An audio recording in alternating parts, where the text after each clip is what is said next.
Okay, hello guys. So इलेक्ट्रोस्टॅटिकमध्ये after the property of charges आपण आता पुढे जाऊ. बघा, आता एक एक गोष्ट आपण ऑब्झर्व करून त्या सगळ्या ज्या गोष्टी आपण ऑब्झर्व करू त्या गोष्टीला आपण आपले थिअरॉटिकल पॉईंट्स बनवू. जसं सगळ्यात पहिली गोष्ट आता ऑब्झर्व केल्या गेली, सपोज दोन चार्ज घेतो मी, लेट्स से Q1 आणि लेट्स से Q2. ओके, आता मी हे दोन पॉईंट चार्ज घेतले. पॉईंट चार्ज काय असतात आपण ते नंतर डिस्कस करू. असं समजा तुमच्यासमोर दोन चार्जेस आहेत, separated at particular distance. Okay, तो गोष्ट अशी ऑब्झर्व केली गेली, जेव्हा दोन चार्ज तुम्ही एकामेकासमोर ठेवता तेव्हा दोन्ही चार्ज एकामेकावर फोर्स अप्लाय करत होते. असं समजा हा फर्स्ट चार्ज आहे, हा सेकंड चार्ज आहे. तर आता या चार्जवर या चार्जने तिकडे फोर्स लावला आणि या चार्जने या चार्जवर इकडे फोर्स लावला. Basically repulsion. We know that like charges repel each other. Second गोष्ट हे लक्षात आली की अगर सपोज एक पॉझिटिव्ह तुम्ही चार्ज घेसाल आणि एक अगर निगेटिव्ह चार्ज घेसाल, इम्पॉर्टंट आहे हे माहीत आहे, बेसिक गोष्ट आहे जी तुम्हाला माहीत आहे, पण आता हे खूप कामाचं आहे. जेव्हा लाईक चार्जेस घेतले तेव्हा ते एकामेकावर रिपेल झाले, दूर सरकले. जेव्हा अनलाईक चार्जेस घेतले ते एकामेकावर अट्रॅक्ट झाले. ठीक आहे, आता हे सगळ्यात पहिली गोष्ट आपण नोटीस केली. तर याच्यावरनं असं कळलं की बा जेव्हा दोन चार्ज तुम्ही प्लेस करता तेव्हा ते दोन चार्ज एकामेकावर फोर्स लावतात. आता कंडिशन अशी आहे की ना हा चार्ज या चार्जच्या कॉन्टॅक्टमध्ये आहे, ना या केसमध्ये एकामेकाच्या कॉन्टॅक्टमध्ये आहेत. म्हणजे डेफिनेटली या दोन चार्जच्या मधात नक्कीच काहीतरी असणार, जी गोष्ट हा फोर्ससाठी रिस्पॉन्सिबल असणार. आपण ग्रॅव्हिटेशनमध्ये तेच बघितलं होतं. हे अगर दोन ऑब्जेक्ट असतील ज्यांचे काही पर्टिक्युलर मासेस असतील M1 आणि M2, तर न्यूटन लॉ ऑफ ग्रॅव्हिटेशन काय सांगते, या दोघांमध्ये एक फोर्स ऑफ अट्रॅक्शन असतं. जसं पेन मी अगर सोडला तर पेन खाली चालला गेला. तर आपण म्हटलं होतं की बा हे का होऊन राहिलं, कारण की या दोघांमध्ये एक ग्रॅव्हिटेशनल फील्ड आहे आणि ते ग्रॅव्हिटेशनल फील्ड रिस्पॉन्सिबल आहे ग्रॅव्हिटेशनल फोर्ससाठी. हे ग्रॅव्हिटेशन लेसनमध्ये बघितलं. तर तसंच मग सायंटिस्ट लोकांनी एक कन्क्लुजन आणलं की जेव्हा तुम्ही दोन चार्जेस ठेवता त्या दोन चार्जेसमध्ये एक तर फोर्स ऑफ अट्रॅक्शन किंवा फोर्स ऑफ रिपल्शन असते, तर नक्कीच त्या चार्जच्या अवतीभोवती किंवा त्या चार्जच्या मधात कुठली तरी एक फील्ड असणार. ते फील्ड आता आपल्याला या लेसनमध्ये शिकायचे. म्हणजे एक कन्क्लुजन समोर आलं की या दोन चार्जमध्ये नक्कीच एक इलेक्ट्रिक फील्ड असणार. मी इलेक्ट्रिक का म्हणतोय ते मी नंतर सांगणार. इलेक्ट्रिक फील्ड का असते ती आपण नंतर डिस्कस करू. ओके, हे पहिली गोष्ट नोटीस केली गेली. सेकंड गोष्ट बघा का ऑब्झर्वेशनमध्ये आणली. आपण आता एकच एक्झाम्पल घेऊन पुढे सरकू. सेकंड गोष्ट हे ऑब्झर्व झाली की सपोज हा एक पॉईंट चार्ज आहे आणि हा एक पॉईंट चार्ज आहे. आता हे एकामेकाला एक तर रिपेल करतील, एकामेकाला एक तर अट्रॅक्ट करतील. आता नीट बघा, अगर हा एक पॉझिटिव्ह चार्ज आहे आणि हा एक पॉझिटिव्ह चार्ज आहे, तर या चार्जवर हा चार्ज तिकडच्या डायरेक्शनने एक फोर्स लावणार, लेट्स से F. आता आपण याला म्हणू 1, याला म्हणू 2. तुम्ही म्हणतो it is F21. What is F21? Force applied on 2 by 1. 2 वर फोर्स लागला 1 नी या 2 चार्जला इकडे ढकललं. सेम इकडे तसंच झालं की हा जो फर्स्ट वाला चार्ज आहे या चार्जला या चार्जने तिकडे ढकललं. मी म्हणतो हा आहे F12, म्हणजे force applied on 1/2. Force applied on 1/2. किंवा तुम्ही त्याचे नावं उलटी देऊ शकता. तुम्ही याला असेही म्हणू शकता फोर्स अप्लाइड बाय 1/2, कसंही म्हणू शकता. ओके, आता ठीक आहे. सेकंड थिंग आता नोटीस काय केल्या गेली, फील्ड असणार, हे फील्ड रिस्पॉन्सिबल आहे फोर्ससाठी. दुसरी गोष्ट काय नोटीस केल्या गेली की अगर या दोन्ही चार्ज मी तुम्हाला पहिलीच प्रॉपर्टी क्लिअर केली होती की charge is associated with the mass, म्हणजे या चार्जला काही ना काही मास असणार. तर अगर आपण नोटीस केलं तर हा जो फोर्स आहे F21 आणि हा जो फोर्स आहे F12, हे दोन्ही फोर्स जे होते ते मॅग्निट्यूडने इक्वल होते. दोन्ही फोर्सचे मॅग्निट्यूड इक्वल होते. सेकंड गोष्ट हे लक्षात आली, म्हणजे हे दोन्ही फोर्स आहेत इक्वल फोर्स आहेत मॅग्निट्यूडनी. ओके, आणि नंतर या डायग्रामवरनं अगर तुम्ही बघसाल तर हे दोन्हीच्या दोन्ही फोर्स मॅग्निट्यूडनं ते इक्वल आहे, पण डायरेक्शन अपोजिट आहे. म्हणजे इक्वल अँड अपोजिट फोर्सेस.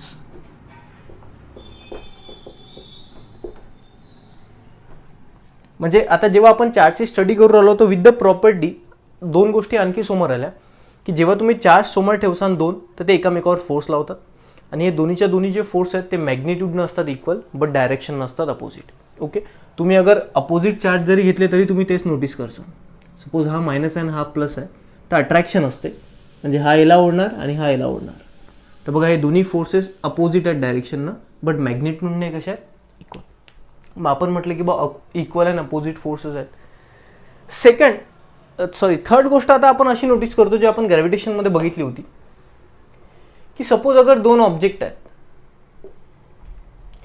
आणि या दोन ऑब्जेक्टवर अगर इक्वल अँड अपोजिट फोर्सेस लागून राहिले तर त्या दोन्ही फोर्सला आपण ॲक्शन रिॲक्शन पेअर म्हणू शकतो. न्यूटनचा थर्ड लॉ तोच सांगतो की if there is an equal and opposite force on two different object then that force are consider to be a action reaction pair. मग आता पुढे चालून आपण या फोर्सला इलेक्ट्रोस्टॅटिक फोर्स म्हणणार आहे. जसं ग्रॅव्हिटेशनमध्ये त्या फोर्सला ग्रॅव्हिटेशनल फोर्स म्हटलं होतं, तर हा जो इलेक्ट्रोस्टॅटिक फोर्स आहे गाईज, हा ॲक्शन रिॲक्शन पेअर मानला जातो. म्हणजे electrostatic force is a action reaction pair. Third आहे ॲक्शन रिॲक्शन फोर्स. ओके, आता तीन गोष्टी आपल्यासमोर आल्या. फोर्सेस आहेत म्हणजे इलेक्ट्रिक फील्ड असणार, इक्वल अँड अपोजिट फोर्सेस आहेत आणि इक्वल अँड अपोजिट फोर्स दोन डिफरंट ऑब्जेक्टवर आहेत, तर हे ॲक्शन रिॲक्शन पेअर असतील, ॲक्शन रिॲक्शन फोर्स असतील. आता सपोज ॲक्शन रिॲक्शन फोर्स आहेत तर त्याला रिप्रेझेंट कसं करू शकतो, आता नीट बघा. आता हे आहे रियालिटी, पण अगर सपोज मी तुम्हाला म्हटलं की जेव्हा जेव्हा तुम्ही चार्ज तुमच्यासमोर ठेवसाल तेव्हा त्या चार्जवर इक्वल अँड अपोजिट फोर्सेस लागतात, एकामेकावर ते लावतात. म्हणजे आता इमॅजिन करा, सपोज हा एक चार्ज आहे आणि हा एक चार्ज आहे, लेट्स से Q1 आणि लेट्स से Q2. आता इक्वल अँड अपोजिट फोर्सेस आहेत तर मी अशी ड्रॉ करू शकतो. तुम्ही नीट बघा, मी रिप्रेझेंटेशन असंही करू शकतो की दोन चार्ज ठेवले आणि त्या दोन्ही चार्जवर इक्वल अँड अपोजिट फोर्सेस आहेत, दोघांच्या डायरेक्शन अपोजिट आहेत आणि दोघांचे सपोज मॅग्निट्यूड सारखे आहेत, तर हे पण तर झालं इक्वल अँड अपोजिट. पण तुम्हालाही माहिती आहे हे इनकरेक्ट आहे, बरोबर आहे. तर थेरीमध्ये आणखी आपण एक पॉईंट काय ॲड करू, नो डाऊट जेव्हा तुम्ही चार्ज ठेवसाल तेव्हा ते इक्वल अँड अपोजिट असतातच, इक्वल अँड अपोजिट फोर्सेस असतात. बट ते फोर्सेस ॲक्च्युली कसे असतात, तर अगर तुम्ही हे दोन चार्ज घेतले आणि या दोन चार्जचं अगर तुम्ही सेंटरला जोडणारी एक लाईन काढली तर ते दोन्ही इक्वल अँड अपोजिट फोर्स या लाईनच्या अलॉंग असतील, या लाईनला पकडून असतील. ग्रॅव्हिटेशनमध्ये आपण तेच बघितलं. म्हणजे एक गोष्ट आणखी ॲड झाली की ते J equal and opposite forces आहेत ते बिलकुल या लाईनच्या अलॉंग असतील. ओके, मग इलेक्ट्रोस्टॅटिक जो फोर्स आहे तो इलेक्ट्रोस्टॅटिक फोर्स हा दोन चार्जमध्ये असते, पण तो अलॉंग द कसा असतो, सेंटर जॉईनिंग द चार्जेस. या दोन्ही चार्जचं अगर तुम्ही सेंटर जॉईन केलं आणि त्या लाईनच्या अलॉंग तुम्ही अगर फोर्सेस काढले इक्वल अँड अपोजिट फोर्स, तर तसं नेचर असणार इलेक्ट्रोस्टॅटिक फोर्सचं. आणि अशा टाईपच्या फोर्सला तुम्हाला माहिती आहे ग्रॅव्हिटेशनमध्ये आपण काय नाव दिलं होतं, सेंट्रल फोर्स. मग फोर्थ पॉईंट काय आला की हा जो आहे तो आहे सेंट्रल फोर्स. क्लिअर आहे गाईस. चला आता एक एक गोष्ट बाहेर येऊन राहिली आपल्याला या इलेक्ट्रोस्टॅटिक बद्दल. तर चार इन्फॉर्मेशन आपल्यापर्यंत आल्या आतापर्यंत की बा नक्कीच कुठली ना कुठली इलेक्ट्रिक फील्ड असणार, दोन चार्जमध्ये जे फोर्सेस असतात ते इक्वल अँड अपोजिट फोर्सेस आहेत, आणि या इक्वल अँड अपोजिट फोर्सला मी ॲक्शन रिॲक्शन फोर्स म्हणू शकतो का, द येस. भरपूर सारे इक्वल अँड अपोजिट फोर्सेस असतात पण सगळेच्या सगळे ॲक्शन रिॲक्शन नसतात. ॲक्शन रिॲक्शन फोर्ससाठी कंडिशन काय, जे दोन फोर्सेस आहेत इक्वल अँड अपोजिट ते सारख्याच अगर ऑब्जेक्टवर लागतील तर ते ॲक्शन रिॲक्शन मानल्या जात नाहीत. दोन डिफरंट ऑब्जेक्टवर अगर लागतील तरच ते ॲक्शन रिॲक्शन मानल्या जातात. म्हणजे हाही एक इलेक्ट्रोस्टॅटिक बदला कन्सेप्ट कळला. सेकंड, हे जे फोर्सेस असतात ते सेंट्रल फोर्सेस आहेत. तर बघा भरपूर साऱ्या गोष्टी ग्रॅव्हिटेशनसोबत मॅच करून राहिल्या. आता मग पुढे सायंटिस्ट आले आणि सायंटिस्टली एक गोष्ट आणखी स्टडी केली खूप साऱ्या ऑब्झर्वेशनवरनं, आणि ती गोष्ट अशी होती की हे जे फोर्सेस आहेत हे मॅग्निट्यूडनं ते इक्वल आहेत. तर आता या फोर्सचं जे ॲक्च्युअल मॅग्निट्यूड असते ते कोणावर डिपेंड करते. तर फर्स्ट ऑब्झर्वेशन बघा त्यांनी काय केलं, चार्ज घेतला, let's say Q1 let's say Q2, आपण 1 कुलम घेऊन घेऊ एक एक्झाम्पलसाठी. सेकंड ऑब्झर्वेशननं त्यांना दुसरं आणखी दोन चार्ज घेतले, point charge, let's say Q3 Q4. याचं मॅग्निट्यूड सपोज 50 कुलम आणि याचं काहीतरी सपोज 50 कुलम. हे चार्जेस घेतले. ओके, तर त्यांनी हे नोटीस केलं की या केसमध्ये जो फोर्स होता, आता आपण सपोज दोन्ही पॉझिटिव्ह घेऊ किंवा दोन्ही पॉझिटिव्ह निगेटिव्ह घ्या, काही फरक नाही पडत. तर ऑफकोर्स फोर्स तर असतील इक्वल अँड अपोजिट, इथेही फोर्स तर असतील इक्वल अँड अपोजिट. पण ऑब्झर्वेशन हे होतं की जेव्हा चार्जेस छोटे आहेत तेव्हा हा जो फोर्स होता त्या फोर्सचा मॅग्निट्यूड पण कमी होतं, पण जेव्हा चार्ज वाढला या ऑब्जेक्टवरचा, जेव्हा चार्ज वाढला तेव्हा या फोर्सचं मॅग्निट्यूड पण वाढलं. तर एक गोष्ट क्लिअर होती की हा जो इलेक्ट्रोस्टॅटिक फोर्स आहे जो आपण आता या लेसनमध्ये शिकणार आहे, तो इलेक्ट्रोस्टॅटिक फोर्स डिरेक्टली प्रोपोर्शनल आहे चार्जवर. जसं ग्रॅव्हिटेशनमध्ये ग्रॅव्हिटेशनल फोर्स हा मासवर डिपेंड आहे, तसंच इलेक्ट्रोस्टॅटिक जो फोर्स आहे हा कोणावर डिपेंड आहे, चार्जवर. आणि कन्क्ल्युजन हे बाहेर आलं की हा जो इलेक्ट्रोस्टॅटिक फोर्स आहे हा डायरेक्टली प्रोपोर्शनल आहे ते दोन जे चार्ज आहेत त्या दोन्ही चार्जच्या मॅग्निट्यूडला, डिरेक्टली प्रोपोर्शनल. ओके, म्हणजे आपण आता मॅग्निट्यूड स्टडी केलं कसं आहे.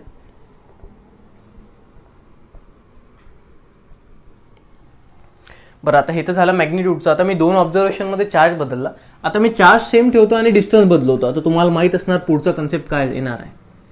सेकंड ऑब्झर्वेशन होतं हा Q1 चार्ज, हा Q2 चार्ज, सॉरी दोघंही प्लस, हे फोर्सेस लागून राहिले. सेकंड ऑब्झर्वेशनमध्ये आपण चार्ज तर तोच ठेवला, फक्त त्यांच्यामधलं जे अंतर आहे ते अंतर वाढवलं. तर हे नोटीस करायला भेटलं की जेव्हा चार्ज जवळ असतात तेव्हा फोर्स जास्त होता, पण जसं जसं तुम्ही चार्ज दूर करत होते तेव्हा तेव्हा हा फोर्स कमी होत होता. म्हणजे जो इलेक्ट्रोस्टॅटिक फोर्स आहे हा डिस्टन्सला कसा आहे, इन्व्हर्सली प्रोपोर्शनल. डिस्टन्स कमी तर फोर्स जास्त, डिस्टन्स अगर वाढवलं तर फोर्स कमी, जसं मॅग्नेटचं असतं आपलं. ओके, मग हे नोटीस केलं गेलं की हा जो फोर्स आहे इलेक्ट्रोस्टॅटिक फोर्स हा डिस्टन्सला तर इन्व्हर्सली प्रोपोर्शनल आहे, पण डिस्टन्सच म्हणून नाही चालणार, आपण म्हणू डिस्टन्सचा स्क्वेअर. ओके, आणि फायनल हे कन्क्ल्युजन आलं आणि या कन्क्ल्युजनवरूनच एक लॉ बाहेर आला ज्याला आपण म्हणतो कुलम्स लॉ. आणि हाच आहे बाळांनो कुलम्स लॉ. आपण त्याचं स्टेटमेंट लिहू, डोंट वरी. तर 6वा पॉईंट आपला आहे कुलम्स लॉ.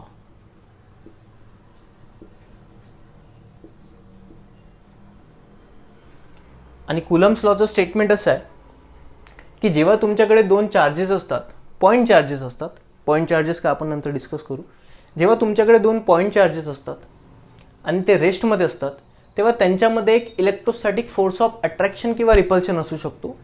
अट्रॅक्शन किंवा अनलाईक, आणि रिपल्शन किंवा जेव्हा अनलाईक. सो जेव्हा when we are having a two point charge which are at rest, then there is a electrostatic force between them, electrostatic force of attraction or repulsion between them, which is directly proportional to the product of the charges and inversely proportional to the square of distance between them. And this is the statements of Coulomb's law. Okay guys, so आपण आता लिहू Coulomb's law चं statement. Statement असं आहे,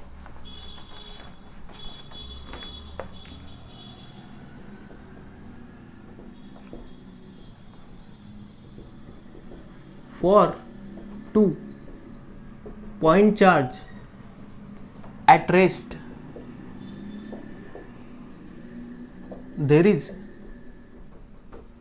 electrostatic force of attraction or repulsion between them which is directly proportional to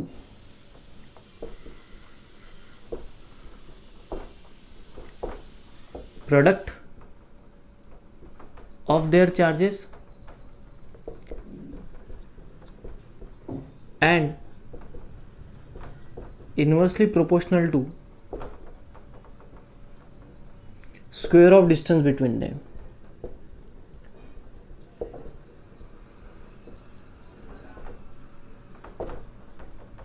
This is the Coulomb's law. आणि आपण mathematically Coulomb's लॉला असं लिहू Q1 Q2 upon R square. आता पुढचा कन्सेप्ट तुम्हाला माहित असणार काय असणार आहे की आपण प्रोपोर्शनॅलिटीची साईन काढू आणि एक कॉन्स्टंट जनरेट करू.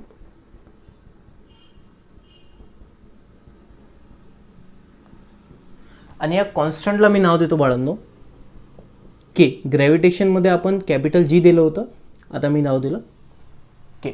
आता आपण के बद्दल थोडंफार बोलू आणि मग नंतर के बद्दल आपण डिटेलमध्ये शिकणार आहे, डोंट वरी.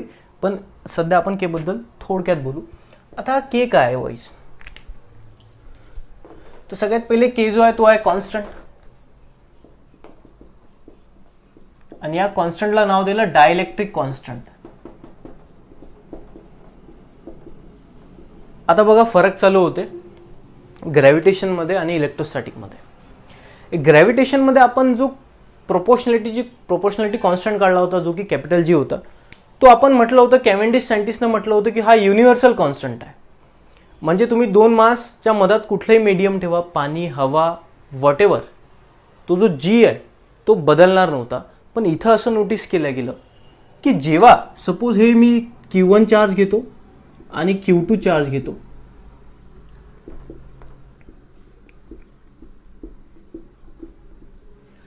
आता मी काय केलं, दोन्हीही चार्जेस सेम ठेवले, दोघांमधली अंतर सेम ठेवलं. फक्त या केसमध्ये मी इथं एअर ठेवली, या दोन्ही चार्जच्या मधात मीडियम एअर ठेवली, आणि या केसमध्ये मी दोन्ही चार्जच्या मधात मीडियम वॉटर ठेवलं. तर असं नोटीस केलं गेलं की ना तर मी चार्जचं मॅग्निट्यूड बदललं, ना तर मी चार्जमधलं डिस्टन्स बदललं, फक्त मी दोघांमधलं मीडियम बदललं, तरीही ह्या दोघांमधले जे फोर्स होते हे चेंज झाले होते, यांचं मॅग्निट्यूड चेंज झालं होतं. आणि याच्यावरनं हे कन्क्ल्युजन आलं की हा जो डायइलेक्ट्रिक कॉन्स्टंट आहे it is totally depend on the medium. It is totally depend on medium. So it is medium, it is depend on the medium between charges. ठीक आहे. आणि त्याचा ॲक्च्युली आपल्याकडे एक फॉर्म्युला पण येते, या फॉर्म्युल्यावर पण आपण थोडं जास्त डिटेलमध्ये डिस्कस करू. आता फक्त आपण मेजर पॉईंट घेतोय. तर गाईज हा जो के आहे, या केची जी व्हॅल्यू आहे ते असते 1/4πε. आता मी एप्सिलॉन नॉट आणि एप्सिलॉन काय भरपूर गोष्टी येतील. एअर असलं तर आपण काय घेणार, वॉटर असलं तर काय घेणार, हे सगळ्या गोष्टी येतील. आपण एक जनरल केची जी व्हॅल्यू आहे ते केची व्हॅल्यू टाकली, आणि ते केची व्हॅल्यू असते 1/4πε. केचं अगर तुम्ही युनिट काढलं तर तुम्ही युनिट या फॉर्म्युल्यावरून काढू शकता. युनिट जसं फॉर्म्युलाला आपला FK Q1 Q2/r². अगर मी हा r² इकडे आणला आणि Q1 Q2 अगर इकडे नेले तर युनिट बघा काय होतं केचं. Fचं युनिट असते न्यूटन, डिस्टन्सचं SI युनिट आहे मीटर स्क्वेअर आहे म्हणून स्क्वेअर. चार्ज आपण कुलममध्ये मोजतो, कुलम आणि कुलम झाला कुलम स्क्वेअर. तर जो केची व्हॅल्यू आहे ती असते Newton metre square per coulomb square. आणि त्याची एक्झॅक्ट अगर व्हॅल्यू आपण बघितली तर ते येते 9 × 10⁹ Newton metre square per coulomb square. ह्या गोष्टी तुम्हाला लक्षात ठेवायच्या आहेत. आपण मी परत सांगतो, या केवर मी जरा जास्त डिटेलमध्ये येणार आहे नेक्स्ट लेक्चरमध्ये, डोंट वरी. Okay fine. तर आता आपण एक एक गोष्ट आणखी थोडी ॲड ऑन झाली आता आपल्या नॉलेजमध्ये, की इलेक्ट्रोस्टॅटिकमध्ये जे दोन चार्जेस असतात त्यांच्या मधात काय काय गोष्टी घडतात. आणि एक फायनली एक लॉ बाहेर आला, कुलम्स लॉ. ज्या कुलम्स लॉनं आपल्याला क्लिअरली मेन्शन केलं की जो इलेक्ट्रोस्टॅटिक फोर्स असतो त्याचं मॅग्निट्यूड जे असते ते ॲक्च्युली तुम्ही कसं काढू शकता विथ धिस फॉर्म्युला. आणि सेकंड टर्म आली डायइलेक्ट्रिक कॉन्स्टंट, जो की मीडियमवर डिपेंड असतो. त्याची व्हॅल्यू काढण्यासाठी तुम्ही हा फॉर्म्युला यूज करता 1/4πε. याला एप्सिलॉनला आपण परमिटिव्हिटी म्हणणार आहे. परमिटिव्हिटी काय असते वगैरे ते पण आपण नंतर डिस्कस करू. आता सपोज हे विसरून जा, फक्त केची व्हॅल्यू आहे 1/4πε. बरं ठीक आहे. आता गाईज या सगळ्या गोष्टींनंतर आपण आता काय करणार आहे, हा जो कुलम्स लॉ आहे, हा कुलम्स लॉ सगळ्यात पहिले आपण हे चेक करू की कधी व्हॅलिड आहे आणि कधी नाही आहे. हा खूप इम्पॉर्टंट पॉईंट आहे. आता लक्ष द्या, कुलम्स लॉ तुम्ही केव्हा लावसान, जेव्हा दोन चार्ज तुमच्या समोर येतील. न्यूटन लॉ ऑफ ग्रॅव्हिटेशन केव्हा लावसान, जेव्हा तुमच्या समोर दोन मास येतील. पण याच्यात ही कंडिशन आहे की हा जो कुलम्स लॉ आहे हा दोन चार्जसाठीच अप्लिकेबल आहे. पण कंडिशन अशी आहे की जेव्हा दोन्ही चार्ज रेस्टमध्ये असतील, जेव्हा दोन्ही पॉईंट चार्ज जे घेसान तुम्ही ते जेव्हा रेस्टमध्ये असतील तेव्हा कुलम्स लॉ अप्लिकेबल आहे. पण जेव्हा ते दोन्ही चार्जेस मोशनमध्ये असतील तेव्हा कुलम्स लॉ बिलकुल अप्लिकेबल नाही आहे. Clear? I am again repeating. हा खूप कामाचा पॉईंट आहे, तुम्हाला न्यूमेरिकलमध्ये मदत करणार. Coulomb's law is only applicable when both the charges is at rest. मोशनमध्ये असतील तर तो अप्लिकेबल नाही. आता तुमच्या मनात एक डाऊट येणार, सर सपोज एक रेस्टमध्ये आणि एक मोशनमध्ये आहे तर मग कुलम्स लॉ व्हॅलिड आहे. तर बघा कुलम्स लॉ कधी कधी व्हॅलिड आहे जेव्हा अगर दोन्हीही पॉईंट चार्ज अगर रेस्टमध्ये असतील तर कुलम्स लॉ अप्लिकेबल आहे. एक रेस्टमध्ये असणार एक मोशनमध्ये असणार तरी सुद्धा कुलम्स लॉ अप्लिकेबल आहे. पण दोघेही अगर मोशनमध्ये असतील तर कुलम्स लॉ अप्लिकेबल अजिबातच नाही आहे.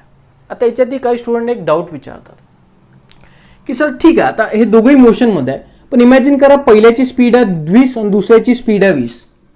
दोघेही मोशनमध्ये आहेत, दोघांच्या स्पीड किती आहेत 20. मी म्हणतो कुलम्स लॉ अप्लिकेबल नाही आहे. आता आणखी एक डाऊट येते, सर सपोज हा 20 फिरून राहिला आणि हा 40 फिरून राहिला, म्हणजे दोघेही मोशनमध्ये आहेत पण दोघांच्याही स्पीड अलग अलग आहेत. मी म्हणतो तरी सुद्धा कुलम्स लॉ अप्लिकेबल नाही आहे. म्हणजे मोशनमध्ये जेव्हा दोन्ही चार्ज असतील, दोन्ही पण whether they are having same speed or different speed, Coulomb's law is not applicable. Okay, तो it is very important. Coulomb's law is only applicable when both the point charge are at rest or one at rest and one is moving. याच केसमध्ये coulombs law applicable आहे. It is not applicable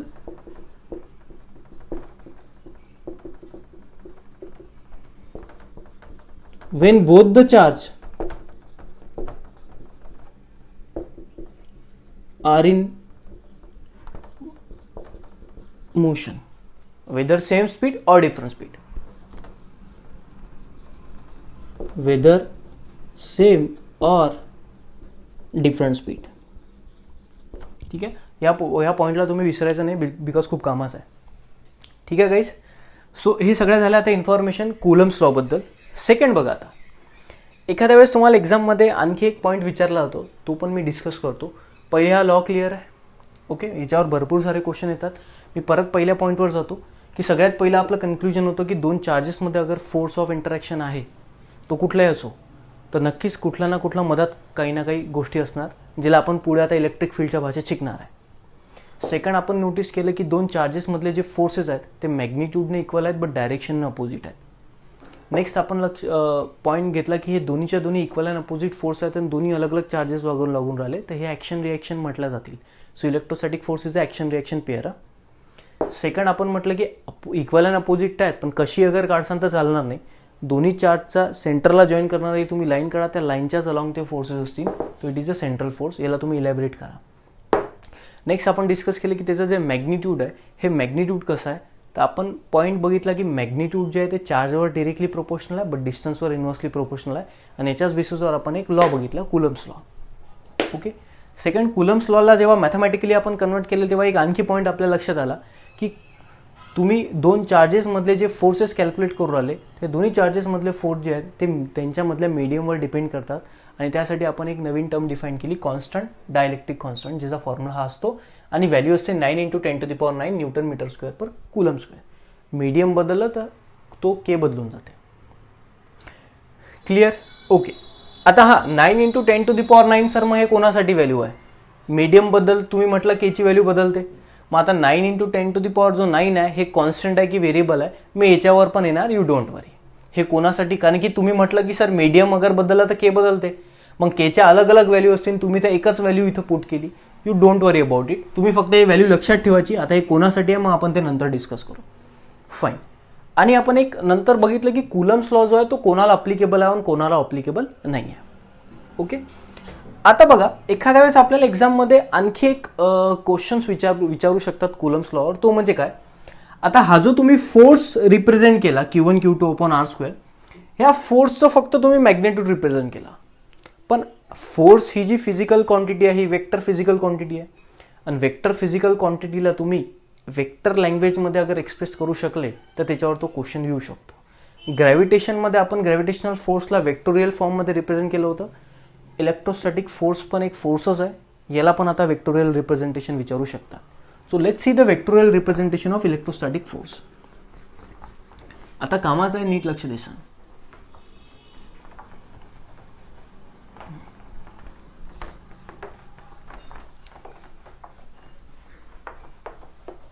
आता बघा, मी काय करतो, दोन charges घेतो. Let's say this one is Q1 and this one is Q2. Okay, हे दोन चार्जेस घेतले आणि दोघंही पॉझिटिव्ह आहेत. आता दोन्ही अगर चार्जेस पॉझिटिव्ह आहेत तर फोर्स ऑफ रिपल्शन असणार. चला, मी म्हणतो या चार्जवर हा एक फोर्स लागला F1 2, म्हणजे फोर्स लागला 1 वर, 2 नी लावला. या चार्जवर हा लावणार, तिकडे ढकलणार, म्हणजे असणार F दुसऱ्या चार्जवर फोर्स लागला 1 न लावला, F21. ठीक आहे. आता आपण कुठले, आता दोन्ही फोर्स तुम्हाला माहिती आहे मॅग्निट्यूडने इक्वल आहेत, तर मी एक गोष्ट तर लिहू शकतो, F12चं मॅग्निट्यूड आणि F21चं मॅग्निट्यूड हे सेम आहे. ओके. सेकंड, आता मी असं लिहू शकतो का सांगा,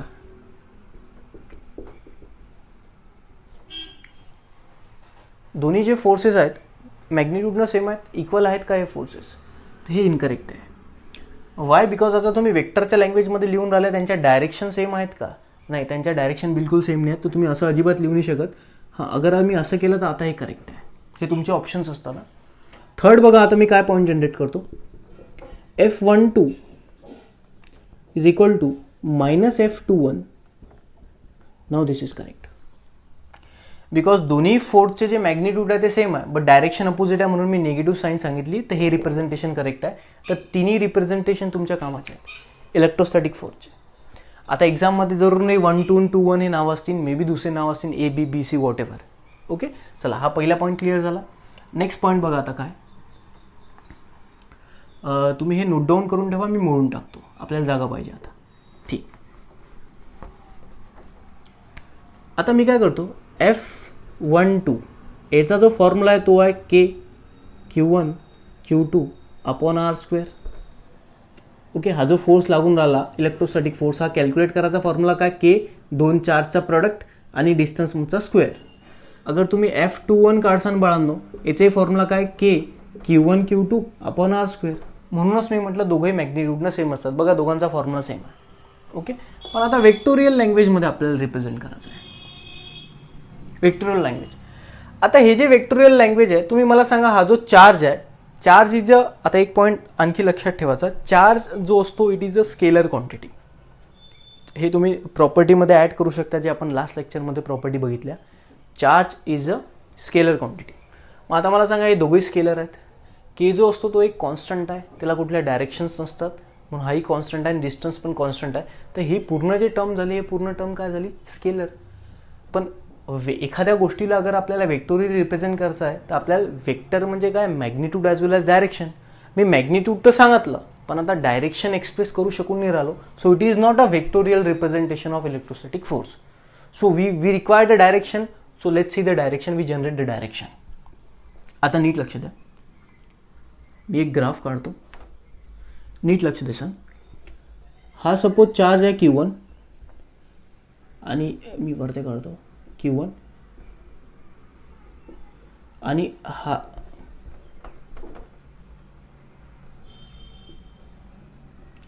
आहे Q2. हे दोन चार्जेस काढले, दिस वन इज Q1 आणि दिस वन इज Q2. ठीक आहे. सपोज गाईज, अगर या चार्जची मला पोझिशन द्यायची आहे with respect to this reference axis, तर मी या चार्जची पोझिशन म्हणणार, हा पहिला चार्ज आहे म्हणून I will define it R1. हा दुसरा चार्ज आहे, I will define it R2. आता वेक्टर लेसनचं तुम्हाला नॉलेज पाहिजे. 11वीचा वेक्टर लेसन चालू आहे. ज्या कोणाला वेक्टर लेसन परत शिकायचं असणार, मला सांगा. वेक्टर लेसन पूर्ण कंप्लीट आहे, मी पूर्ण वॉच लिस्ट त्याची पूर्ण पाठवून देईन. न आता नीट लक्ष द्या, मी डिस्कस करू राहिलो F12 म्हणजे 1 वर फोर्स लागला, कोणा लावला, 2 वर. आता नीट बघा, जेव्हा 1 वर फोर्स लावला 2 न, तर मी काय म्हणतो, हा जो 1 चार्ज आहे हा इथून इथं आला म्हणजे डिस्प्लेस झाला. आणि आता बेसिकली आपण या दोघांमधला अंतरले तर R म्हटलेला आहे, पण आता मी नीट बघा, डिस्प्लेसमेंटला काय नव्हतं, तो R21. नीट बघा, इथून इथलं जे डिस्प्लेसमेंट आहे, मी खाली लावतो, हे आहे R21 म्हणजे 2 पासून तर 1 पर्यंत. See, this is initial and this is final. Initially इथून हा इथं आला, हा वाला चार्ज, आणि कोणामुळे, या फोर्समुळे. ठीक आहे, मी आपल्या लँग्वेजमध्ये एक्सप्रेस करू राहिलो, तुम्ही फक्त एक रिप्रेझेंटेशन समजून राहिले. ठीक आहे, परत मी रिपीट करतो, what is R21? It is a displacement of first charge from this position. इथून इथं आला आणि एवढं डिस्प्लेसमेंट झाला R21. आता अगर तुम्ही नीट बघितलं तर R21 जो आहे हा एक वेक्टर आहे, because displacement is a vector quantity. R21 is a vector. या R21चं अगर तुम्ही मॅग्निट्यूड बघितलं तर हे असणार, आणि याची value exactly equal to R असणार. काय असते R21चं मॅग्निट्यूड काय, R, या दोघांमधलं अंतर. ठीक आहे, ओके, आता हे लक्षात ठेवसा. आता मी येतो इकडे. आता if you notice properly, high R1, high R2. Okay, अगर मी सपोज हा एक वेक्टर काढला, तर गाईज तुम्ही हा जो वेक्टर आहे, मी याला नाव दिलं R21. तर या R21 वेक्टरला नोटीस करा, नीट नोटीस करा, याची डायरेक्शन अशी आहे. ओके, अगर मी या R21 वेक्टरला अगर उलट केलं, हा काय होऊन जाणार, -R21. बरोबर. अगर उलट केलं तर मी काय करतो, पहिले उलट नाही करत, पहिले सेम ठेवतो आणि नंतर मग उलटं करणार. ओके, आता नोटीस करा R21 वेक्टर. आता what is R2? What is R2? Initial position of first charge. आपला जो पहिला चार्ज होता Q1 हा आपण असं कन्सिडर केलं की बा इथं होता आणि दोघांमध्ये फोर्स ऑफ रिपल्शनचा ना Q2 ना Q1 वर फोर्स लावला आणि Q1 इकडे चालला गेला आणि Q1चं डिस्प्लेसमेंट झाला R21. मग Q1 ची इनिशियल पोझिशन काय होती इथं आणि फायनल पोझिशन काय झाली इथं.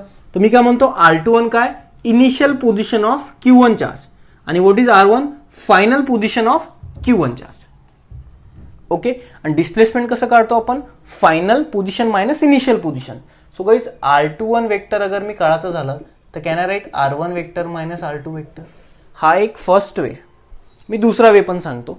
तुम्ही सगळे लोक triangle law of vector addition शिकले असणार. Triangle law of vector addition मध्ये नीट बघा ट्रायंगल लॉ लागतो का. हा पहिला वेक्टर जिथं पहिला संपला तिथूनच दुसरा चालू झाला. तर ट्रायंगल लॉ काय सांगते R2 vector plus R21 vector is equal to remaining side R1 vector. पण आपल्याला तर R21 काढायचं आहे तर मी R2 वेक्टर तिकडे नेतो. तर सांगा R21 वेक्टरची व्हॅल्यू आली काय R1 vector minus R2 vector. Clear पक्का. ओके, आता या दोन्ही व्हॅल्यू आपल्या कामाच्या आहेत. R21 वेक्टर ची व्हॅल्यू आपल्याकडे आली R1 vector minus R2 vector. Clear. Okay, आता नीट लक्ष द्या आपल्याला तर डायरेक्शन सांगायचे आहे. तर मी काय करतो आता हा जो R21 वेक्टर झाला ओके हा इथून ते इथपर्यंत आहे. आता या वेक्टरची आणि या फोर्सची नीट बघा दोघांच्या डायरेक्शन सेम आहेत. ओके, तर मी काय करतो या R21 वेक्टरच्याच अलॉंग एक असा वेक्टर काढतो ज्याचं मॅग्निट्यूड असणार 1 आणि डायरेक्शन बिलकुल तेच असणार जे R21 वेक्टरचे असणार. तर आपण या वेक्टरला म्हणू का युनिट वेक्टर आहे. म्हणू का युनिट वेक्टर आहे. तर what is R21? R21 is the unit vector which is along the R21.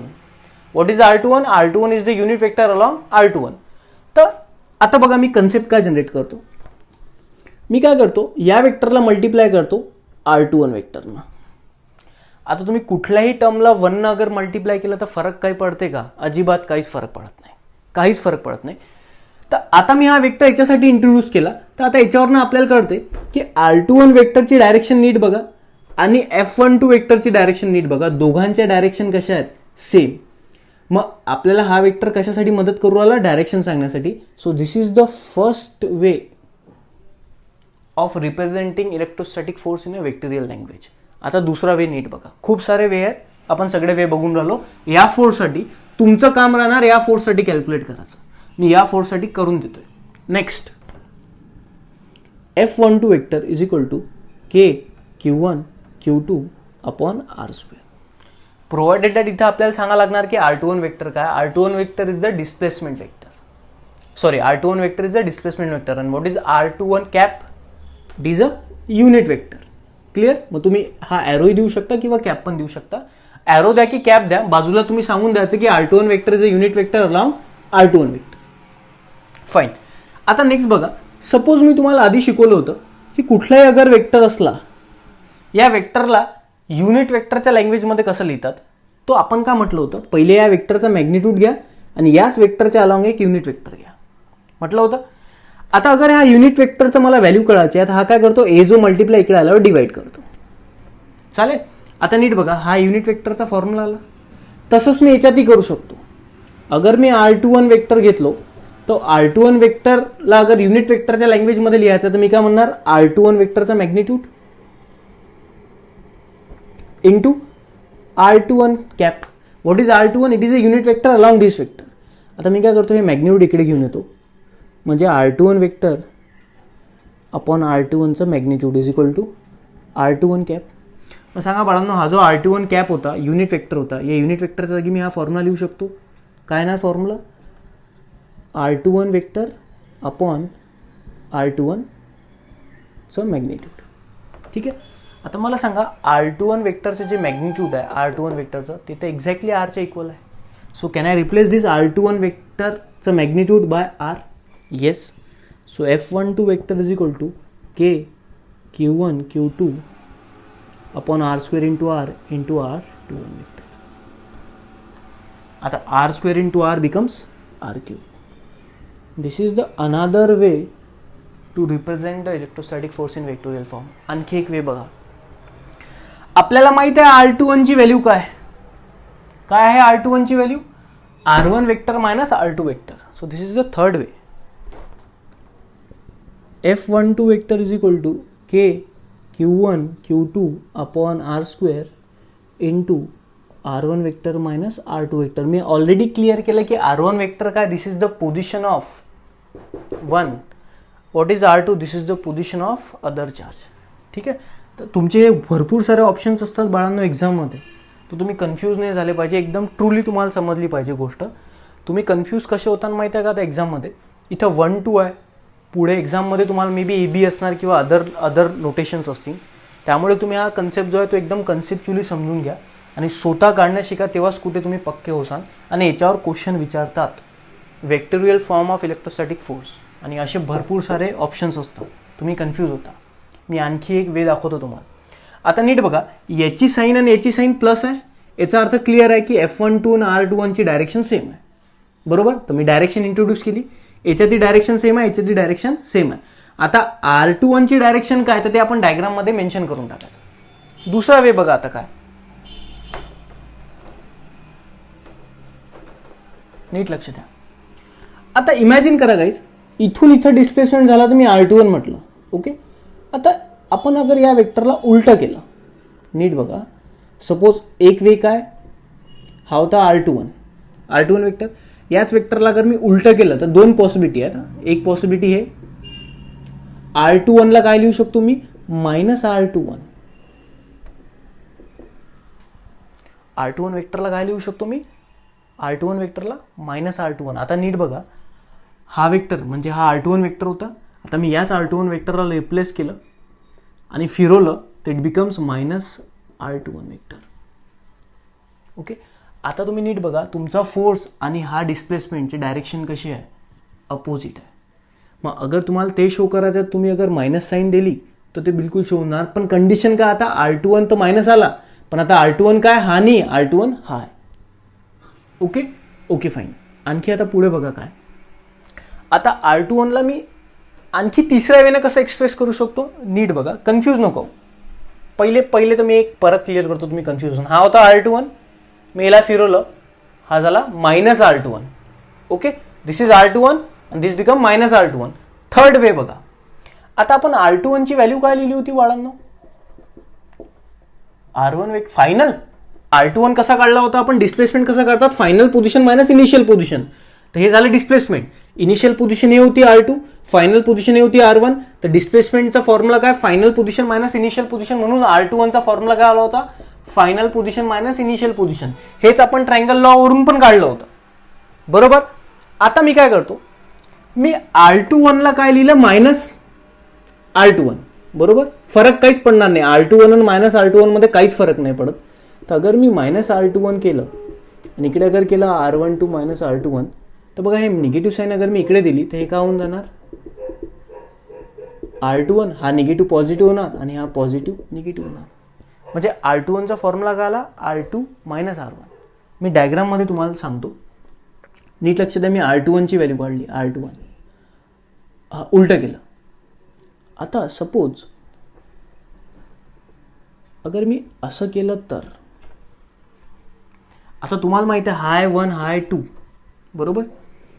आता 1 पासून 2 पर्यंत डिस्प्लेसमेंट मी लेट्स से याला म्हणतो R12. मी याला काय म्हणतो, R12. आता नीट बघा, इनिशियल पोझिशन इथून इथं गेला चार्ज, हे आहे इनिशियल पोझिशन, हे आहे फायनल पोझिशन. तर R12 कसा काढसान तुम्ही, R2 मायनस R1. काय येणार, R12. म्हणजे मला म्हणायचं काय की तुमचा जो R12 आहे, नीट लक्ष द्या, तुमचा जो R12 आहे हा आहे तुमचा R12 आणि आधी होता तुमचा R21. बरोबर आहे. तर नीट लक्ष द्या, हा आहे R12 आणि हा होता R21. पण आपल्याला माहित आहे R21 आणि R12 दोघे मॅग्निट्यूडनं सेम आहे, फक्त डायरेक्शन कशात, opposite. So can I say guys, R21 is the minus of R12. R21 is the minus of R12. म्हणजे हाच फॉर्म्युला तुमचा काय येणार, F12 vector is equal to K Q1 Q2 upon R square. फक्त या R21 च्या जागी मी काय लिहितो, R12 कॅप मायनस. ओके. हाच फॉर्म्युला काय येणार, F12 vector is equal to K Q1 Q2 upon R square. R21च्या जागी काय, R12 vector upon R cube minus, आणि R12च्या जागी तुम्ही काय लिहू शकता, F12 is equal to K Q1 Q2 upon R cube minus R12च्या जागी आपण आताच व्हॅल्यू काढली R2 minus R1, R2 minus R1. Clear, understood. याच्यात आणि याच्यात काहीच फरक नाही. अगर हे तुम्ही निगेटिव्ह साईन अगर अंदर नेली तर हाच फॉर्म्युला भेटते. फक्त इथं निगेटिव्ह साईन काय इंडिकेट करू राहिली की या केसमध्ये डिस्प्लेसमेंट आणि फोर्सचे डायरेक्शन अपोजिट आहेत, या केसमध्ये डिस्प्लेसमेंट आणि फोर्सचे डायरेक्शन सेम आहेत. So this are the different way to express the electrostatic force in a vectorial form. याच्यातला सगळ्यात जास्त कामाचा तुम्हाला हा पडून जाते, फक्त युनिट आहे, किंवा जास्तीत जास्त तुम्हाला हा कामात पडते. पण हे ॲड ऑन होते, ते तुम्ही नीट समजून घ्यायचे. तुम्ही जोपर्यंत स्वतः ट्राय नाही करसान तोपर्यंत तुम्हाला जमणार नाही. मी हे डायग्राम काढून तुम्हाला कन्फ्यूज नाही केलं, मी तुम्हाला डिफरंट वे सांगितले की कुठल्या कुठल्या वेनं तुम्ही आन्सर काढू शकता.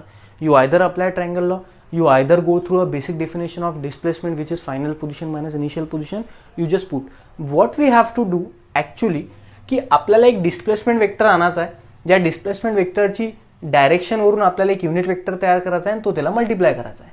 आपण इथं कसे आलो की युनिट वेक्टरचा एक फॉर्म्युला त्याच्यावरून मी इथं आलो आणि याच्यावरनं मी इकडे गेलो. तर तुम्ही रादर युनिट वेक्टरपर्यंत जरी आले तरी इनफ आहे. म्हणजे म्हणायचं असं आहे की तुम्ही इथं आले युनिट वेक्टरपर्यंत, सांगून द्या की बाबा R21 हा एक डिस्प्लेसमेंट वेक्टर आहे इथून ते इथपर्यंत, डायग्राममध्ये मेन्शन करा. So this is the vectorial representation of electrostatic force. Clear. तर गाईज आपण आता एवढे सगळे पॉईंट डिस्कस केले. हे सगळे पॉईंट तुम्ही रिकॉल करा, तुमच्या लँग्वेजमध्ये हे प्रॉपर लिहून ठेवा. याच्यावर भरपूर सारे क्वेश्चन बनतात, खूप सारे क्वेश्चन बनतात. आपण क्वेश्चनवर पण येऊ. पण आता हा जो वेक्टोरियल रिप्रेझेंटेशनचा फॉर्मॅट होता, या वेक्टोरियल रिप्रेझेंटेशनवर कुठला न्यूमेरिकल बनत नाही. वेक्टोरियल रिप्रेझेंटेशनवर कुठला थेरॉटिकल क्वेश्चन नसणार. वेक्टोरियल रिप्रेझेंटेशनवर एकच क्वेश्चन असतो की बा वेक्टोरियल रिप्रेझेंटेशन सांगा. तर एक तर तुम्ही हे समजून घ्या, एक तर मग हे लर्न करा. दोनच ऑप्शन आहेत. पण या कन्सेप्टमुळे पूर्ण चॅप्टर कन्फ्यूज झाला नाही पाहिजे. पूर्ण चॅप्टरचा बेस आपण हे पॉईंट डिस्कस केले. हे पॉईंट तुम्हाला यायलाच पाहिजेत. प्रत्येक पॉईंटच्या मागचं रिझन तुम्हाला कळलेलं आहे. आता पुढचा जो येणारा कन्सेप्ट आहे तो सगळा याच्यावर बेस आहे. ठीक आहे. त्याच्यात आपण एक छोटा पार्ट इंट्रोड्यूस केला, वेक्टोरियल रिप्रेझेंटेशन. ठीक आहे. आता ग्रॅव्हिटेशनमध्ये जे आपण वेक्टोरियल रिप्रेझेंटेशन शिकलो होतो ते एकदम सिम्पल याच्यात होतं. का? कारण की ग्रॅव्हिटेशनल फोर्स हा फक्त एक अट्रॅक्टिव्ह फोर्स आहे. इकडे जे आहे तो अट्रॅक्टिव्ह पण असू शकतो आणि रिपल्सिव्ह पण असू शकतो. मग तुमचा टास्क असा आहे की जसं मी F12 साठी हे डिस्कस केलं ना, तसंच तुम्ही F21 साठी डिस्कस करून बघा. प्रॅक्टिस होईल तुमची. आणखी जेवढं जमेल तेवढं तुम्हाला ऑटोमॅटिकली कळणार की तुम्ही कुठे अडून राहिले आणि तुम्हाला ऑटोमॅटिकली सोल्युशन येईल त्याचं. नाही आलं तर मला सांगा. एक प्लस घेऊन बघा आणि एक मायनस घेऊन बघा आणि आता वेक्टोरियल फोर्स काढून बघा. तुम्ही नावं तुमच्या मतानं द्या. I am again telling you, तुमच्या मतानं कोणची नावं द्या आणि बघा या फोर्सला तुम्हाला वेक्टोरियल रिप्रेझेंट करता येते का. कंडिशन फक्त एवढीच आहे, तुमचा जो फोर्स आहे एक तर तुम्ही त्याच दिशेने डिस्प्लेसमेंट घेसान, एक तर तुमचा जो फोर्स आहे त्याच्या अपोजिट डायरेक्शनने तुम्ही डिस्प्लेसमेंट घेसान. अपोजिट डायरेक्शन आला तर मायनस साईन येऊन जाईल, अदरवाईज प्लस साईन येऊन जाईल. Okay guys, thank you so much.